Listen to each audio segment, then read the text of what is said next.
반응이 주무셨습니까? 한 주간이 또 시작됩니다. 하나님 앞에 기도함으로 나아가시겠습니다. 하나님 아버지 감사합니다. 어제도 편안한 쉼을 주시고 또 한 주간을 시작할 수 있도록 저희들에게 은혜를 베풀어 주시니 감사합니다. 이번 한 주간 동안도 승리하고 하나님과 동행하는 복된 주간이 되게 하옵소서. 예수님의 이름으로 기도하옵나이다. 아멘. 찬송 부르시겠습니다. 주 음성 외에는 부르시겠습니다. 주 음성 외에는 더 기쁨 없도다. 날 사랑하신 주 늘 계시옵소서. 기쁘고 기쁘도다. 항상 기쁘도다. 나 주께 왔사오니 복 주옵소서. 나 주께 왔으니 복 주시옵소서. 주 함께 계시면 큰 시험 이기네. 기쁘고 기쁘도다. 항상 기쁘도다. 나 주께 왔사오니 복 주옵소서. 주 떠나가시면 내 생명 헛되네. 즐겁고 슬플 때 늘 계시옵소서. 기쁘고 기쁘도다. 항상 기쁘도다. 나 주께 왔사오니 복 주옵소서. 4절입니다. 그 귀한 언약을 이루어 주시고 주 명령 따를 때 늘 계시옵소서. 기쁘고 기쁘도다. 항상 기쁘도다. 나 주께 왔사오니 복 주옵소서. 아멘. 하나님의 말씀은 잠언 13장 1절부터 13절입니다. 잠언 13장 1절부터 13절 말씀입니다. 지혜로운 아들은 아비의 훈계를 들으나 거만한 자는 꾸지람을 즐겨 듣지 아니하느니라. 아멘. 한 절 읽고 나머지 말씀은 또 읽으면서 나누도록 하겠습니다. 제 뒤에 지금 배경으로 올라온 사진이 있죠. 우리나라 최초의 황해도 소래교회입니다. 최초 교회는 초가집 교회입니다. 이 집 사진이 제가 어렸을 때 낳고 자란 정말 오두막집, 저희 오두막집을 많이 닮았습니다. 정말 큰 방에 우리 식구들이 다 자고 살았고요. 작은 동창문이 딸린 조그만한 그 방에는 할머니가 사셨던 기억이 납니다. 집은 우리들의 집은 지혜가 전수되는 곳입니다. 우리 어르신들, 잠언 1장부터 9장까지는 아버지가 아들에게 주는 교훈을 다루고 그리고 10장부터 마지막 장까지는 이 부모로 확대됩니다. 부모로 확대되어서 전 장에 정말 우리 자녀들에게, 자식들에게 지혜를 전하고 있습니다. 이 지혜는 최초의 이런 가정을 통해서 우리들의 가정을 통해서 전달되는 것이 바로 지혜입니다. 오늘 또 그 말씀이 그렇게 시작됩니다. 지혜로운 아들은 아비의 훈계를 들은다고 말을 합니다.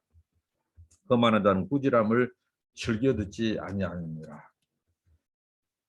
지혜로운 아들 아비의 훈계, 아버지의 훈계는 바로 계명, 하나님의 계명, 이 법도, 명령을 들은다는 겁니다. 이것은 듣고 순종한다는 말입니다. 즐겨 들은다. 기쁨으로 받고 순종한다는 것이죠. 근데 그 많은 자는 꾸지람을 즐겨 듣지 아니하느니라. 어려서부터 하나님의 말씀, 또 이 부모님들의 지혜를 듣고 자라는 것은 그 인생의 인격과 삶에 있어서 아주 중요한 영향을 미칩니다. 어려서부터. 그런데 그것이 하나님의 말씀이라면, 하나님의 계명과 법도라면, 그래서 성경은 말하죠. 평생 늙어도 떠나지 아니하리라. 제가 이 필리핀에서 아이들 사역을 하면서 또 이 농구장 교회, 또 거리 골목골목 그 아이들을 하나님의 말씀으로 가르치면서 이렇게 늘 붙잡는 말씀이 있습니다. 어려서 이 아이들에게 하나님의 말씀을 가르치면 늙어도 떠나지 아니하리라. 그 말씀입니다. 그러니까 어려서부터 하나님의 말씀, 계명, 법도를 부모로부터 전수받은 자, 이게 최고의 지혜 아니겠습니까? 이 지혜를 전수받은 자는 나이가 들어서도 늙어서까지 어떻게 하나님의 말씀에 순종하고 사는 자들은 그만하지 않는다는 겁니다. 겸손하게 인생을 살아간다는 것이죠. 그러나 어려서부터 이 아비의 훈계, 이 부모의 훈계를 멸시하고 받아들이지 않고 훈계를 싫어하는 자들은 불건건한 그런 거만한 교만한 사람으로 자란다는 겁니다. 오늘 우리에게 있어서 정말 부모로서 자식들에게 하나님의 말씀과 명령으로 훈계해야 하는 것 매우 중요합니다. 세대가 악합니다. 이 악할 세대일수록 하나님의 말씀의 등불을 켜줘야지 그들이 그 말씀을 기억하고 살 것입니다. 어려서부터 이 지혜를 우리가 전수해야겠습니다.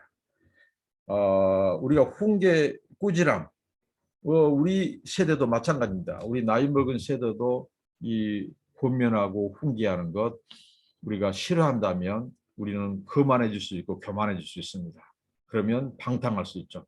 그래서 다른 사람을 통해서 나를 권면하고 훈계할 때 그것을 즐거이 받아들이는 것. 어디의 말씀은 그 수욕, 심지어는 나에게 수욕이 되는 능력이 되는 이 훈계일지라도 그것을 참으면 그것이 유익되게 하신다는 거죠. 그리고 권면을 받는 것도 중요하지만 권면을 하는 것도 중요하다. 훈계를 하는 것도 중요하다. 어떻게 해요? 바로 지혜롭게 하는 거죠. 하나님 말씀을 간직했다가 적절할 때 하는 것입니다. 상황을 보아가면서 하는 것입니다. 그리고 사랑과 또 온유함으로 하는 것입니다. 자기 교만으로 자기를 드러내기 위해서 사람들을 이 훈계하고 권면하는 것은 지혜로운 것이 아닙니다. 거기에서 다툼이 오는 것이죠. 자, 계속해서 2절입니다. 사람은 입의 열매로 인하여 복록을 누르거니와 마음이 괴사한 자는 강포를 당하니라.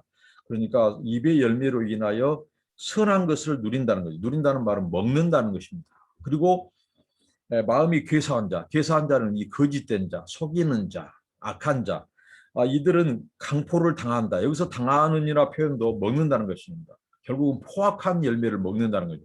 포악한 말, 거짓된 말, 이런 자들은 포악된 열매를 먹고, 그리고 의인, 사람의 입의 열매로 인하여 의인은 바로 선한 말, 그들은 선한 열매를 먹는다는 겁니다. 그래서 우리가 우리의 입술과 혀를 잘 사용하고 지키는 것이 인생의 지혜로운 건축자라는 겁니다.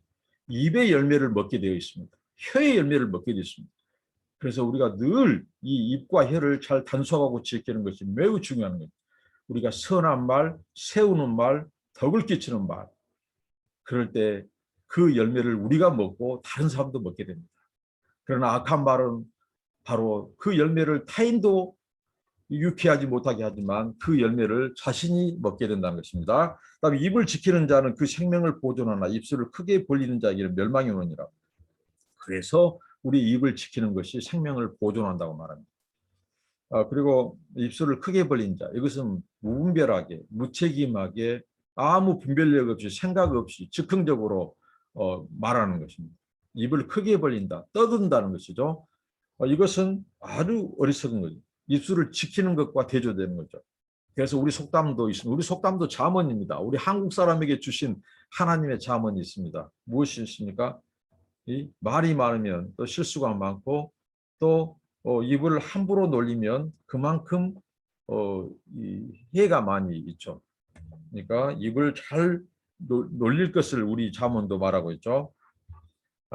그리고 가만히 있으면 중이라도 간다.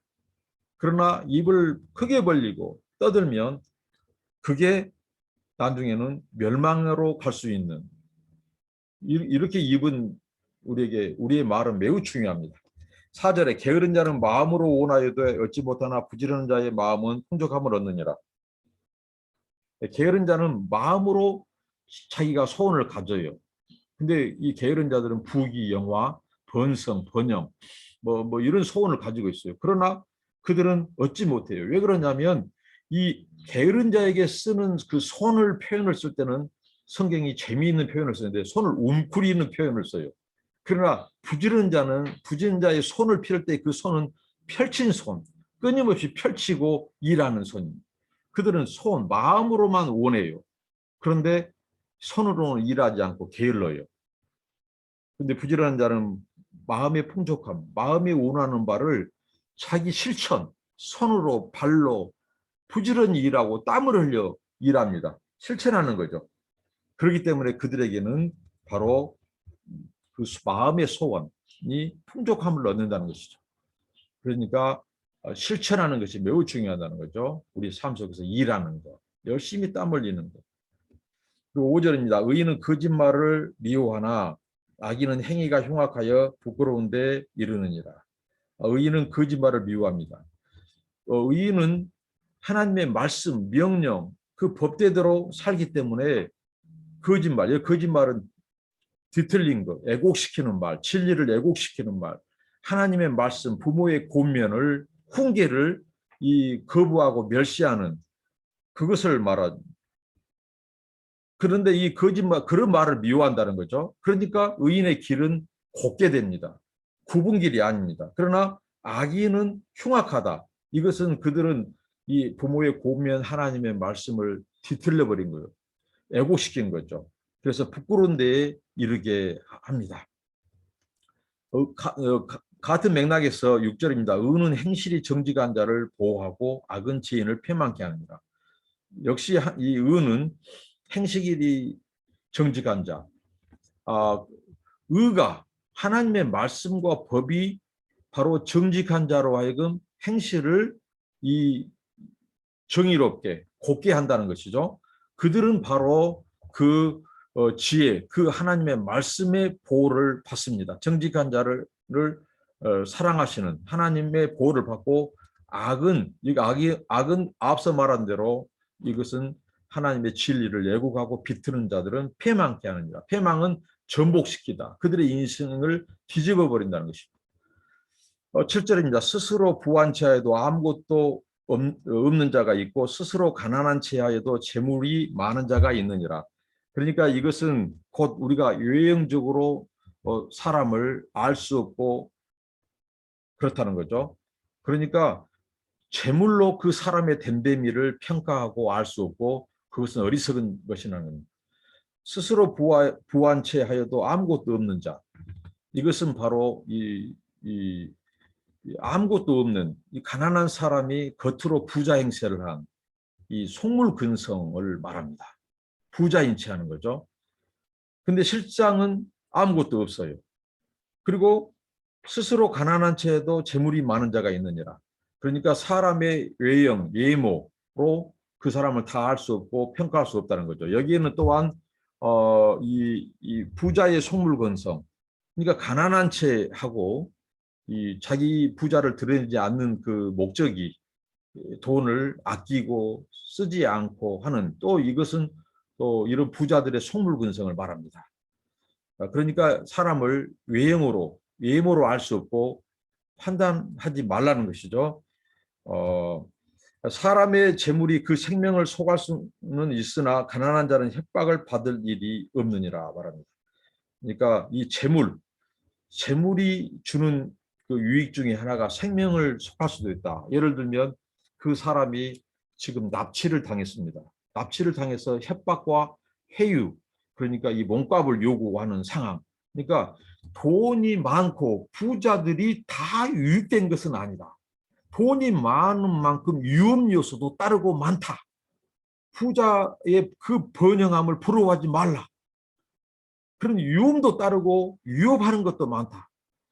여러분, 부자를 납치하고 유괴하지 가난한 사람을 납치해서 몸값을 요구하는 경우는 거의 없습니다. 그래서 성경은 바로 이 가난한 자는 협박을 받은 일이 없느니라. 이 가난이 주는 유익을 말합니다. 그러니까 부자가 주는 유익, 자 돈이 있기 때문에 몸값을 지금 유괴당해서 몸값을 요구할 때 그 돈으로 자기 몸값을 치를 수 있어요. 그런데 위험 요소도 인생을 살아가면서 부자로서 겪게 되는 그 근심, 걱정도 두려움도 많다는 것입니다. 그러니까 부자 된 것을 너무 바라거나 좋아하지 마라. 가난하다고 해서 너무 실망하고 낙담하지 마라. 가난한 자에게 주는 유익도 있다. 그것으로 인하여 위험 요소는 훨씬 적다. 너의 생명을 위협하는 그 환경이 훨씬 적다. 그러니까 부자다고 해서 교만하고 자랑하지 말고 가난하고 해서 절망하지 말고 부자를 부러워하지 말라는 것입니다. 이게 지혜롭다는 것입니다. 여러분 이 부자가 모든 것이 다 유익되고 이익되다면 가난한 자는 얼마나 슬프겠습니까? 그런데 하나님은 공평하신 분이에요.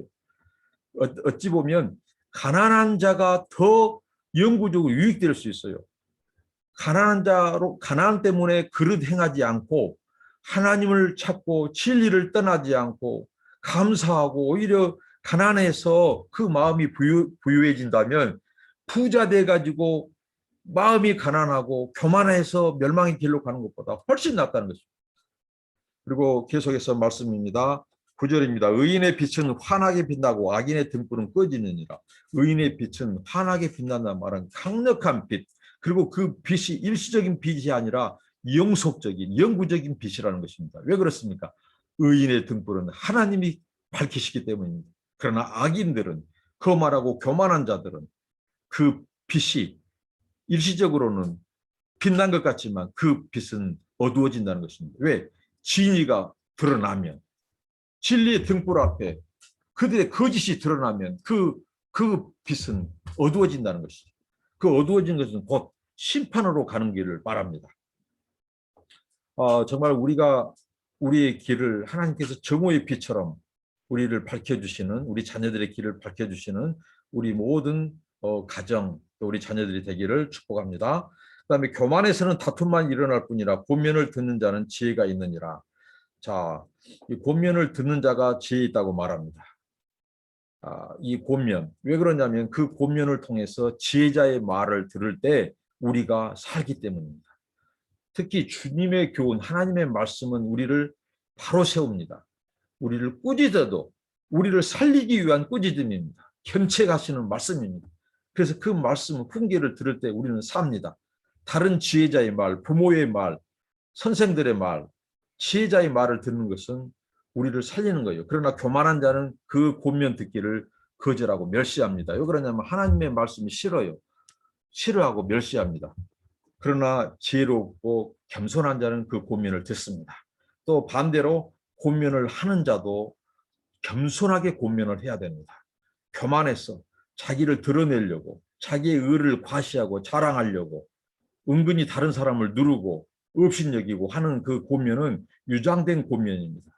그것은 자기를 죽일 뿐만 아니라 다른 사람도 죽이는 것입니다. 그러니까 권면을 어떻게 보면 하는 것이 더 어렵습니다.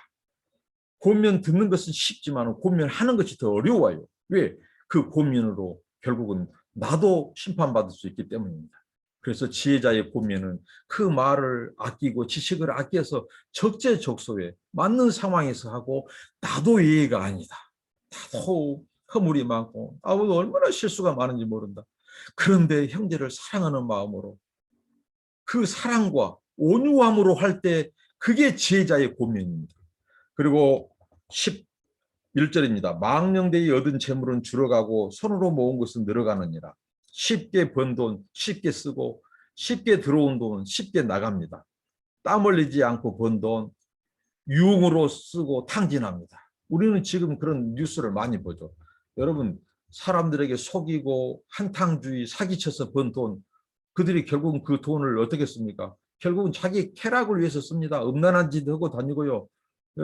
이 고급 바 드나들면서 이 여자들을 가까이 하고 인생을 그렇게 탕진하며 삽니다. 그러나 손으로 모은 자는 재물이 비록 늦게 모아집니다. 땀 흘려 모아집니다. 그러나 그 재물은 바로 귀하고 값진 것입니다. 그들은 그 재물을 함부로 안 씁니다. 쓰더라도 어떻게 쓸까요? 하나님의 뜻, 기쁜 곳에 씁니다. 하나님이 기뻐하시는 곳에.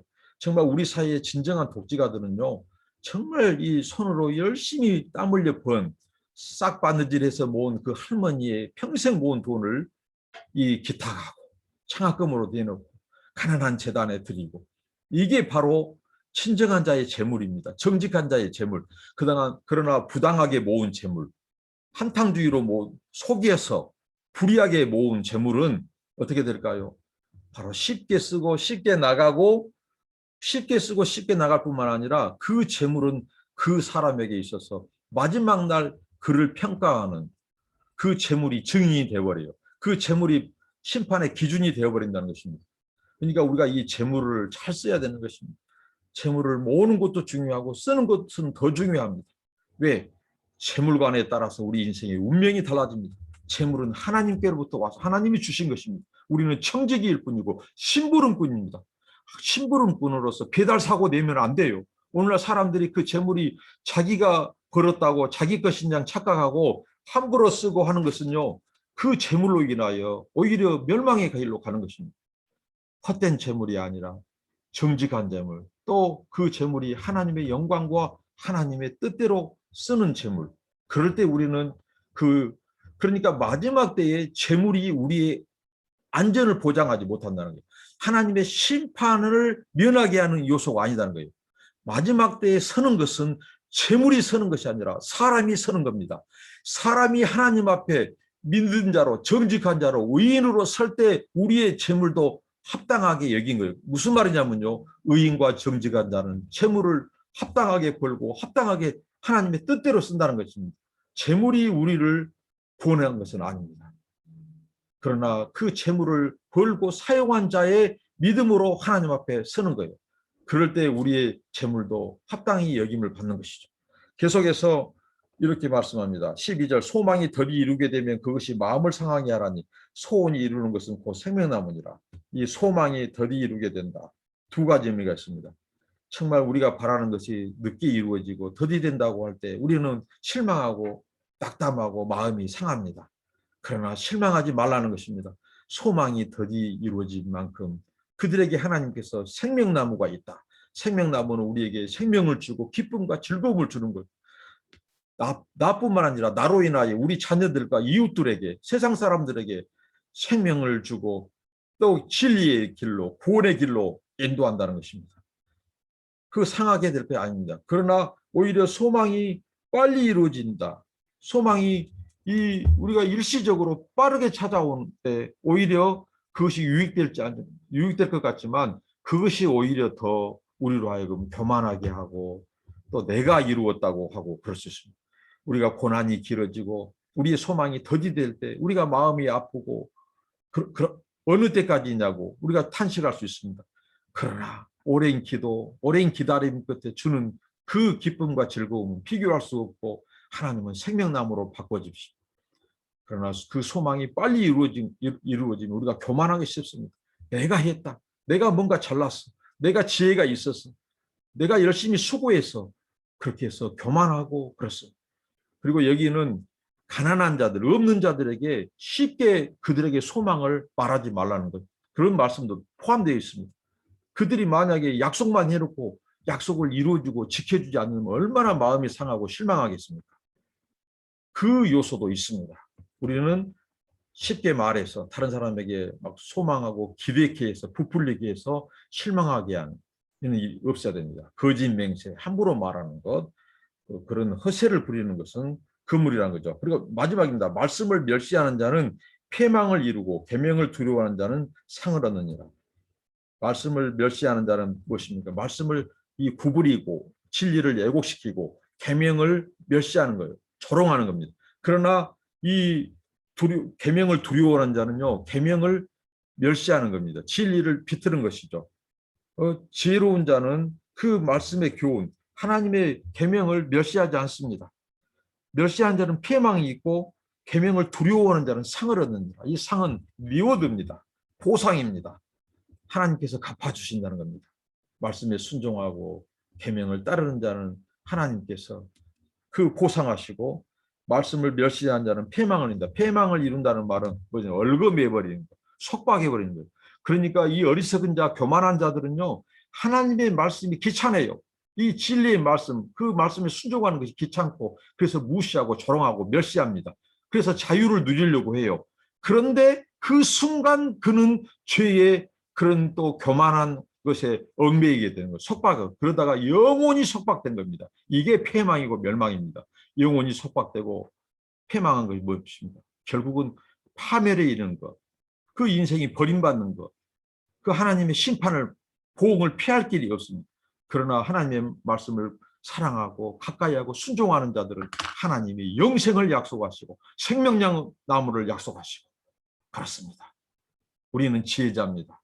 우리는 훈계를 받고 권면을 즐거워하고 하나님의 말씀을 사랑하고 그런 정직한 자, 의인으로서 하나님을 영화롭게 하고 이웃에게 기쁨과 즐거움을 주고 그들을 진리와 구원으로 인도하는 그런 하나님의 사람들이 되기를 축복합니다. 기도하겠습니다. 하나님 감사합니다. 이 말씀 우리가 두려워하고 사랑하고 가까이하고 순종하며 사는, 그래서 하나님의 보상을 기다리는 저희 모두가 되게 하옵소서.